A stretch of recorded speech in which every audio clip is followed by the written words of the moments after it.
রাজধানী ঢাকা থেকে শুরু করে সুদূর গ্রাম বাংলা সবখানেই এখন এক অদ্ভুত থমথমে পরিস্থিতি। সরকারি অফিসগুলোর দিকে তাকালে কর্মকর্তাদের চোখে মুখে এক অজানা আতঙ্ক দেখা যাচ্ছে। থানার বড় বড় পুলিশ অফিসাররা যারা একসময় দাপটের সাথে এলাকা শাসন করতেন, তারা এখন এতটাই সতর্ক যে নিজেদের ছায়াকেও যেন বিশ্বাস করতে পারছেন না। ওদিকে খবর পাওয়া যাচ্ছে সেনাবাহিনীতেও চলছে একের পর এক বিশেষ বৈঠক। কি হচ্ছে আসলে পর্দার আড়ালে?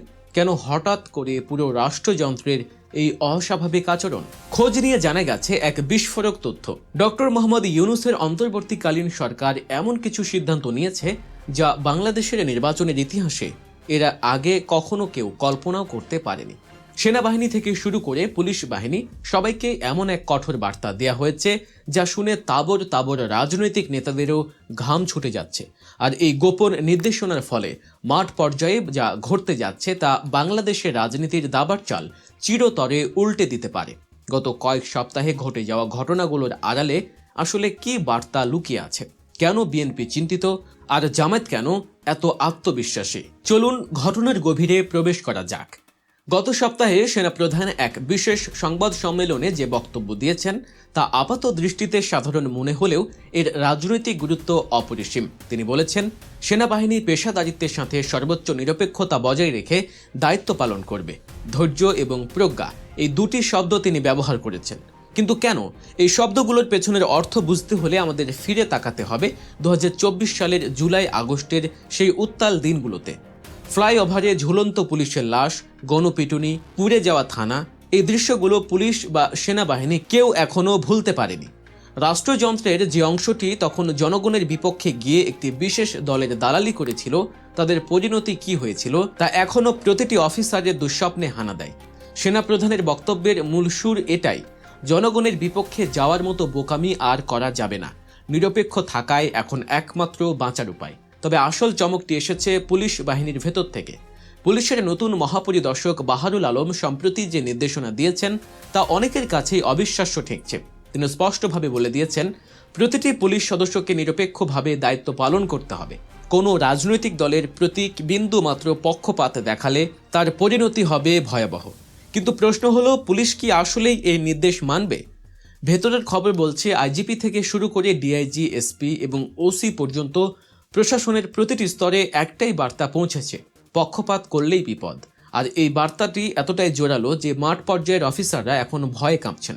অতীতে দেখা গেছে অনেক পুলিশ অফিসার, বিশেষ করে ওসিরা, স্থানীয় রাজনৈতিক নেতাদের সাথে হাত মিলিয়ে কাজ করতেন। নির্বাচনের সময় কেন্দ্র দখলের অলিখিত চুক্তি থাকতো তাদের মধ্যে। কিন্তু এবার সেই সমীকরণ পুরোপুরি ভেঙে গেছে। যারা এতদিন স্থানীয় নেতাদের আশ্বাস দিয়ে রেখেছিলেন যে ভাই কোনো চিন্তা করবেন না, আমরা আছি, তারাই এখন ফোন রিসিভ করতে ভয় পাচ্ছেন। উল্টো তারা নেতাদের বলছেন, ভাই উপরের নির্দেশ খুব কড়া, কিছুই করার নেই, আমাদের চাকরি এবং জান দুটোই বাঁচাতে হবে। এর প্রমাণও হাতে নাতে মিলছে। আওয়ামী লীগের অনেক নেতাকর্মী এখন গ্রেফতার হচ্ছেন। অভিযোগ আছে এই গ্রেফতার ঠেকাতে বিরোধী দলের কেউ কেউ বা স্থানীয় প্রভাবশালীরা টাকা পয়সা নিয়েও তদবির করতে গিয়েছিলেন। কিন্তু পুলিশ সোজা সাপটা জানিয়ে দিয়েছে, কোনো সুপারিশ বা লবিং কাজ করবে না। ওপর থেকে নির্দেশ আছে, অপরাধী যেই হোক, ছাড় নেই। এই যে পুলিশের মেরুদণ্ড হঠাৎ সোজা হয়ে দাঁড়ালো, এর কারণ কি শুধুই চাকরি, নাকি এর পেছনে কাজ করছে সেই জুলাই মাসের ট্রমা? বিশ্লেষকরা বলছেন, পুলিশ এখন বুঝতে পেরেছে রাজনৈতিক দলের সরকার আজ আছে কাল নেই, কিন্তু জনগণ সব সময় আছে। আর ক্ষুব্ধ জনগণের রোষানল থেকে কোনো রাজনৈতিক দল তাদের বাঁচাতে পারবে না। এই পরিস্থিতিতে সবচেয়ে বড় চিন্তায় পড়েছে বিএনপি। দলটির নীতি নির্ধারকরা হয়তো ভেবেছিলেন আওয়ামী লীগ সরকারের পতনের পর প্রশাসন স্বাভাবিকভাবেই তাদের পক্ষে কাজ করবে। বাংলাদেশে ক্ষমতার পালাবদলে সাধারণত এমনটাই ঘটে। কিন্তু ডক্টর ইউনূসের সরকার এবং বর্তমান প্রশাসনের মনোভাব তাদের সেই পুরনো কৌশলে জল ঢেলে দিয়েছে। প্রশাসনকে ব্যবহার করে নির্বাচনী বৈতরণী পার হওয়ার যে সনাতন পদ্ধতি, তা এবার খাটছে না। বিএনপির মাঠ পর্যায়ে নেতারা এখন বুঝতে পারছেন, প্রশাসনের উপর ভরসা করে বসে থাকার দিন শেষ। ক্ষমতায় যেতে হলে তাদের যেতে হবে জনগণের দ্বারে, ভোট চাইতে হবে স্বচ্ছভাবে। এটি তাদের জন্য এক নতুন চ্যালেঞ্জ, যার জন্য হয়তো তারা পুরোপুরি প্রস্তুত ছিলেন না। অন্যদিকে জামায়াত ইসলামের শিবিরের মধ্যে দেখা যাচ্ছে এক ভিন্ন চিত্র। তাদের প্রতিক্রিয়া বেশ আগ্রহ উদ্দীপক। দলটির নেতারা এবং কর্মীরা মনে করছেন, পুলিশ ও প্রশাসন যদি সত্যি নিরপেক্ষ থাকে তবে তাদের জয় নিশ্চিত। তাদের যুক্তি হলো তাদের নিজস্ব ভোট ব্যাংক এবং সাংগঠনিক শক্তি অটুট আছে। এতদিন শুধু প্রশাসনিক কারসাজির কারণে তারা পিছিয়ে ছিলেন। এই প্রসঙ্গে অনেকেই ডাকসু নির্বাচনের উদাহরণ টানছেন। সেই নির্বাচনে ছাত্রলীগের আধিপত্য এবং নীলক্ষেতের ব্যালট পেপার কেলেঙ্কারির অভিযোগের পরেও শেষ পর্যন্ত কোটা সংস্কার আন্দোলনের নেতারা এবং ভিপি নূর জয়ী হয়েছিলেন। জামায়াত শিবিরপন্থীরা মনে করছেন প্রশাসন নিরপেক্ষ থাকলে জাতীয় নির্বাচনেও একই ঘটনা ঘটবে। কেউ চাইলেও কারচুপি করে তাদের আটকাতে পারবে না। তাদের এই আত্মবিশ্বাস কি অতিশয় নাকি বাস্তবের মাটিতে এর কোনো ভিত্তি আছে তা সময়ই বলে দেবে। তবে প্রশাসনের এই নিরপেক্ষ থাকার পেছনের আরেকটি বড় কারণ হলো প্রযুক্তি। এখন প্রতিটি মানুষের হাতে স্মার্টফোন, প্রতিটি ভোট কেন্দ্রে থাকছে সিসি ক্যামেরা।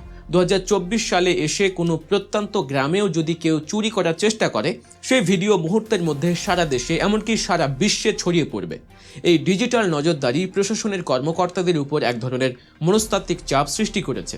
সূত্রগুলো বলছে উচ্চ পর্যায় থেকে এমনও বলা হয়েছে যে লক্ষ লক্ষ ভোট কেন্দ্রের মধ্যে যদি একটি কেন্দ্রেও অনিয়ম হয় এবং তার প্রমাণ পাওয়া যায়, তবে সংশ্লিষ্ট পুলিশ অফিসারের বিরুদ্ধে এমন ব্যবস্থা নেওয়া হবে যা নজির হয়ে থাকবে।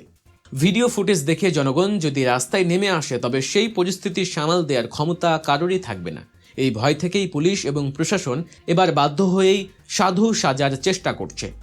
পুলিশের মহাপরিদর্শক বাহারুল আলমের ভূমিকা এখানে বিশেষভাবে উল্লেখ করতে হয়। তিনি বাহিনীকে বোঝাচ্ছেন যে পেশাদারিত্বই একমাত্র রক্ষা কবচ। তিনি হয়তো বাহিনীকে একটি দীর্ঘমেয়াদী পরিবর্তন আনতে চাইছেন। মাঠ পর্যায়ে তার এই চেষ্টা কতটুকু সফল হবে তা নিয়ে সন্দেহ থাকলেও আপাতত পুলিশ যে কোনো রাজনৈতিক দলের লাঠিয়াল বাহিনী হতে চাইছে না তা পরিষ্কার।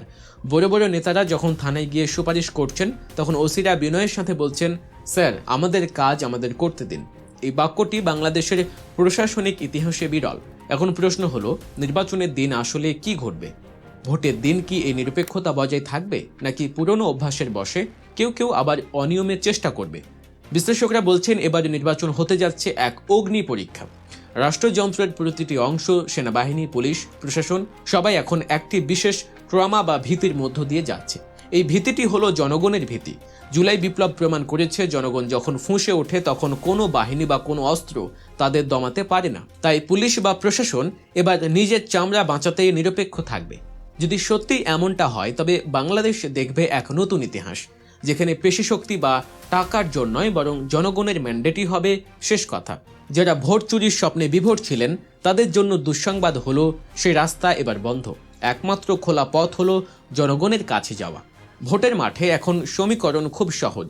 যে দল জনগণকে যত বেশি কাছে টানতে পারবে তারাই হাসবে শেষ হাসি। বিএনপি, জামায়াত বা অন্য যে কোনো দল, সবাইকেই এখন নামতে হবে এক লেভেল প্লেইং ফিল্ডে। আর এই ফিল্ড তৈরি করে দিয়েছে 2024-এর ছাত্র জনতার অভ্যুত্থান এবং বর্তমান অন্তর্বর্তীকালীন সরকারের কঠোর অবস্থান। আগামী দিনগুলোতে বাংলাদেশের রাজনীতিতে আরও অনেক নাটকীয় মোড় আসতে পারে, কিন্তু একটা বিষয় নিশ্চিত, এবারের খেলাটা আর আগের মতো হবে না। জনগণ জেগেছে, প্রশাসন সতর্ক, আর রাজনৈতিক দলগুলো দিশেহারা। এই ত্রিমুখী সমীকরণে শেষ পর্যন্ত কে জিতবে? গণতন্ত্র নাকি পুরনো সেই ক্ষমতার বৃত্ত? দর্শক, আপনারা কি মনে করেন? পুলিশ ও প্রশাসন কি শেষ পর্যন্ত নিরপেক্ষ থাকতে পারবে, নাকি নির্বাচনের দিন আবার পুরনো চিত্র দেখা যাবে? আপনাদের মতামত নিচে কমেন্ট করে জানান। আর ভিডিওটি ভালো লাগলে লাইক দিন এবং শেয়ার করে সবাইকে দেখার সুযোগ করে দিন। গল্প নিউজের সাথে থাকার জন্য অসংখ্য ধন্যবাদ।